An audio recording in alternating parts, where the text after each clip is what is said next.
شروع اللہ کا نام لے کر جو بڑا مہربان نہایت رحم والا ہے۔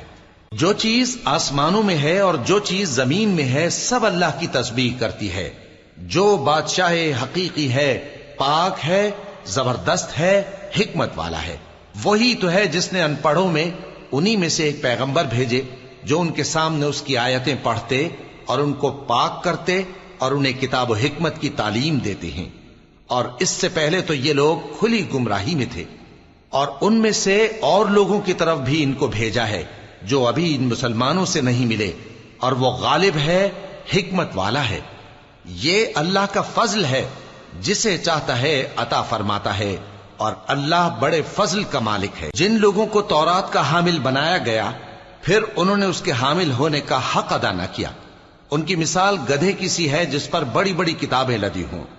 جو لوگ اللہ کی آیتوں کی تکذیب کرتے ہیں ان کی مثال بری ہے، اور اللہ ظالم لوگوں کو ہدایت نہیں دیتا۔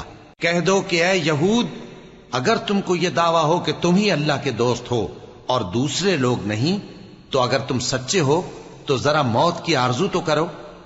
اور یہ لوگ ان اعمال کے سبب جو یہ کر چکے ہیں ہرگز اس کی آرزو نہیں کریں گے، اور اللہ ظالموں سے خوب واقف ہے۔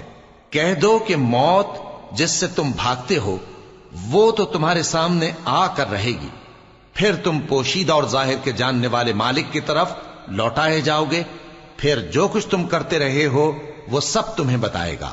مومنو، جب جمعے کے دن نماز کے لیے اذان دی جائے تو اللہ کے ذکر کی طرف لپکو اور خرید و فروخت ترک کر دو، اگر سمجھو تو یہ تمہارے حق میں بہتر ہے۔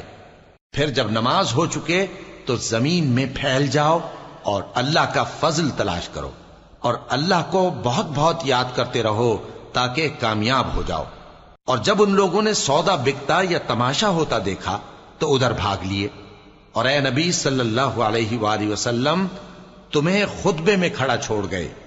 کہہ دو کہ جو چیز اللہ کے ہاں ہے وہ تماشے اور سودے سے کہیں بہتر ہے، اور اللہ سب سے بہتر رزق دینے والا ہے۔